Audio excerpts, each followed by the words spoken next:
দর্শক, ভারত পাকিস্তান ম্যাচের পর বাংলাদেশের সামনে নতুন সমীকরণ।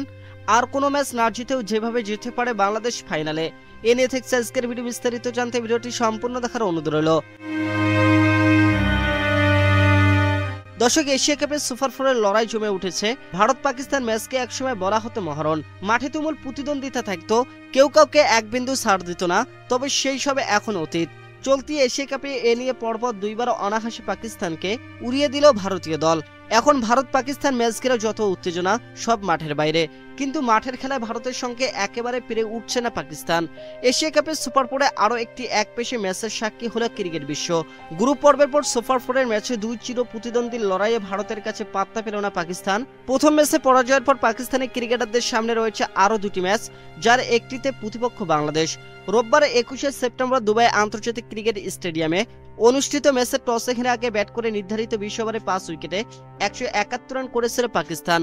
লক্ষ্যতারায় ওপেনার অভিষেক শর্মার 39 বলে 74 রানের বিধ্বংসী ইনিংসের উপর ভর করে 7 বল হাতে রেখে 6 উইকেটে সহজ জয় তুলে নেয় ভারত। দর্শক, বাংলাদেশ ও ভারতের পয়েন্ট এখন সমান হলেও নেট রান রেটের দিক থেকে এগিয়ে রয়েছে ভারত। শ্রীলঙ্কার বিপক্ষে বাংলাদেশ জয় পেলেও নেট রান রেটে বেশ এগোতে পারেনি। এক বল হাতে রেখে ম্যাচ জেতার পর টাইগারদের এখন নেট রান রেট প্লাস 0.121। পাকিস্তানকে হারানো ভারতের নেট রান রেট প্লাস 0.689। দর্শক, বুধবার 24 সেপ্টেম্বর সুপার ফোরের পরবর্তী ম্যাচে ভারতের বিপক্ষে মাঠে নামবে টিম টাইগার্স। পরের দিন শেষ ম্যাচে টাইগারদের প্রতিপক্ষ পাকিস্তান। বাকি দুটো ম্যাচ জিতলে কোনো হিসাব ছাড়াই ফাইনালে চলে যাবে বাংলাদেশ। তবে বাকি দুটির একটিতে জিতলে কিংবা দুটি ম্যাচে হারলেও ফাইনালে যাওয়ার সম্ভাবনা থাকছে। বাংলাদেশ যদি ভারত কিংবা পাকিস্তানের বিপক্ষে একটি ম্যাচ জিতে, সেক্ষেত্রে চলে যাবে নেট রান রেটের হিসাব।